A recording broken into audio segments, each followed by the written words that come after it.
How's it going, everybody? This is Phil. First and foremost, I'd like to just take a moment to wish everybody a happy 4th of July.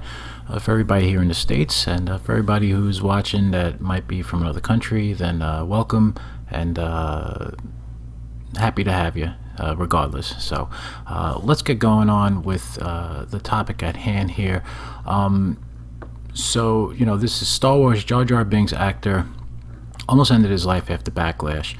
And I've seen countless articles pop up recently regarding this topic.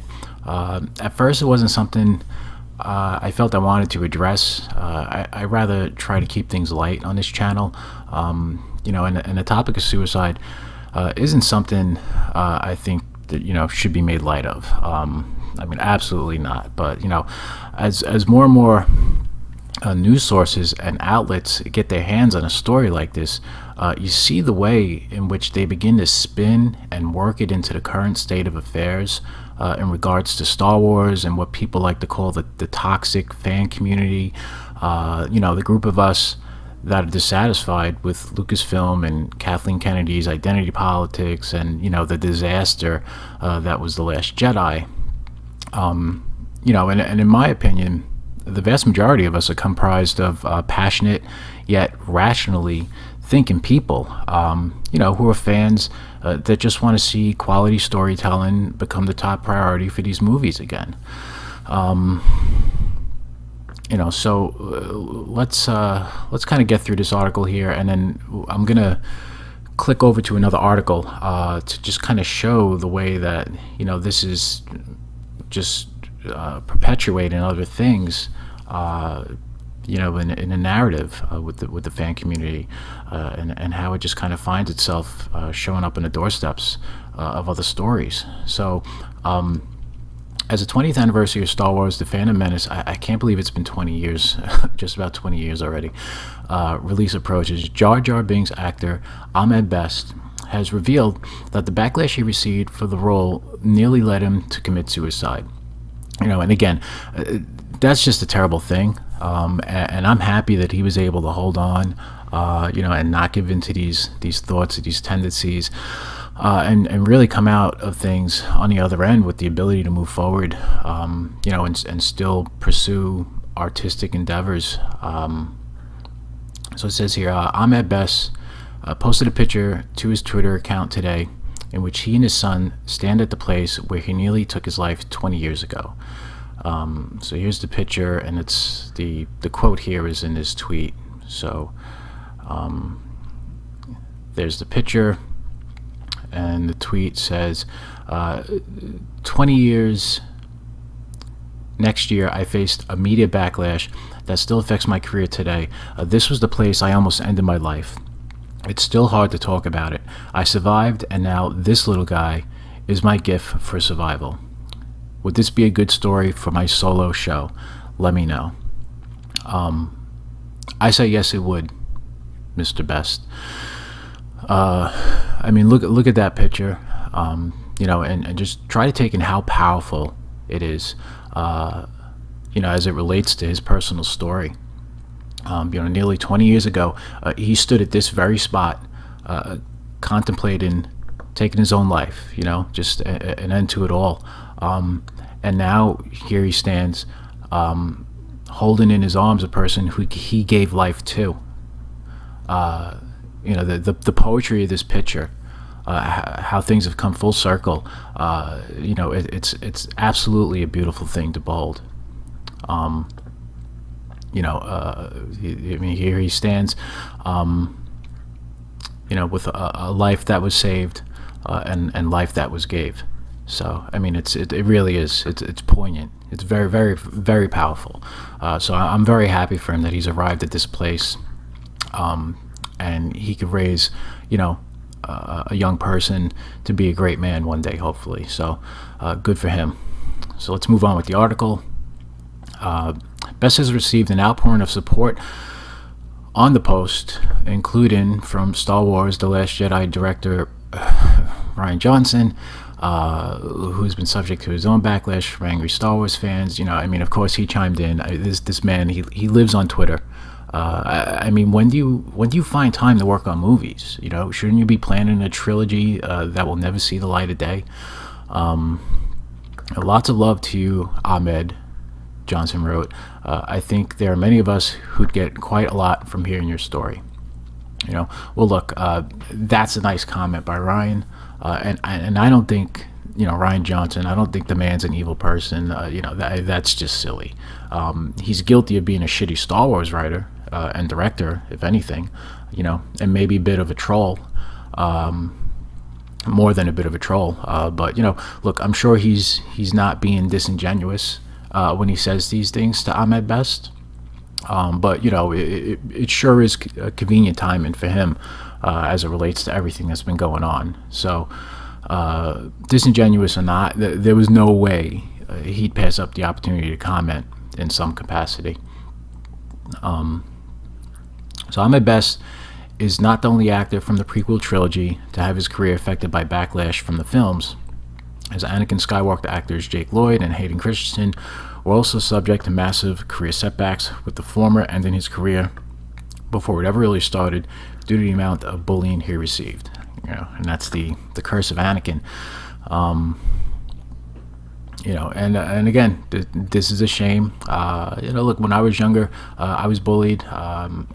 There was definitely moments where I was kind of like, hey, when is this going to end? Like, when am I going to get out from underneath this? And it's very suffocating and it's very distressing.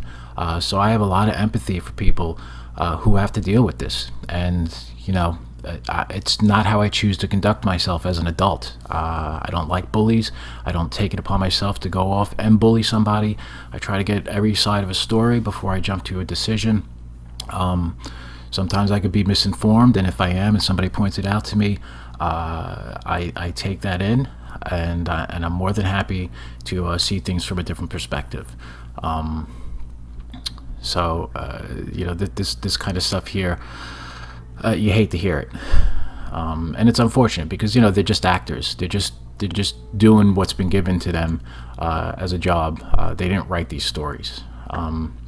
Backlash from vindictive Star Wars fans has also led to the departure of Kelly Marie Tran from Instagram following months of harassment over her role as Rose Tico in The Last Jedi. Well, look, to the best of my knowledge, Kelly still hasn't made an official statement regarding this. It's all still conjecture, although I'm sure harassment of some sort took place. It's just easier to blame every single fan that hated The Last Jedi, because it fits the shill narrative. Director Chris McQuarrie, sorry about that. Director Chris McQuarrie said he was cured of the desire to make a Star Wars film after spending 5 minutes in Rian Johnson's shoes on Twitter. And Chris, again, he probably wasn't a great choice anyway. If he didn't have the backbone to deliver and believe in his own abilities, so I guess the fans did him as much of a favor as he did us by turning down a job that was never apparently offered to begin with. So you're welcome, Chris. Go direct another Dark Universe feature and try to save that Dead on Arrival franchise. So that pretty much takes it. That's it for this article here. So what I want to do now is jump over to the next article. So let's go ahead and do that. Okay, so this is the same website, cbr.com, written by the same author, Taylor Williams. And you can see how the prior article with Ahmed Best can find its way as fodder and feed it into subsequent articles. So this one here is Jame Gunn recommends Star Wars trolls go to therapy. All right, and here we have Raylo and Jake Skywalker. And this is what's sending us all to therapy, this movie right here. Okay, so, and here we go. Yesterday, Jar Jar Binks actor Ahmed Best revealed he nearly committed suicide after the media backlash that torpedoed his career. Since Best's post went live, the actor has received an outpouring of support from fans and other members of the film industry. Guardians of the Galaxy writer-director Jame Gunn joined the chorus, suggesting that toxic Star Wars fans who have harassed those involved with the films should consider going to therapy. In a post to his Twitter account, Gunn retweeted a news story covering Ahmed Best's post with the caption, "People need to chill out." Although some users stepped in to defend Best and other actors in the Star Wars franchise against poor writing, Gunn elaborated that shifting the hateful comments towards writers is lame. People responding to this post saying, "Yeah, it wasn't the actor's fault, it was the writers," are missing the point, Gunn wrote. Critique it, don't like it, but spewing hate and bile at individuals just doing their best to tell a story, even if the story sucks, is lame. Don't watch it. Okay. Here's the problem. I don't disagree with James Gunn in that, spewing hate and bile is lame. That's certainly not something I choose to typically engage in. The problem is he's alleging that every single fan out there that has an issue with a story or a character arc or the way a franchise can easily be, sullied with unnecessary SJW garbage and political agendas. He's kind of just lumping us all together as the toxic section of the Star Wars fan base. And, it's just not the case, but this is the shill media and the effect they have had on the general public's perception of what this fan community is all about. They've taken every story, like the Ahmed Best story, for instance, and every opportunity to manipulate and perpetuate this narrative, that there's some huge mass of overweight, 40-year-old racist, misogynistic white men that have all come together to spew hate and vitriol, every single chance they get.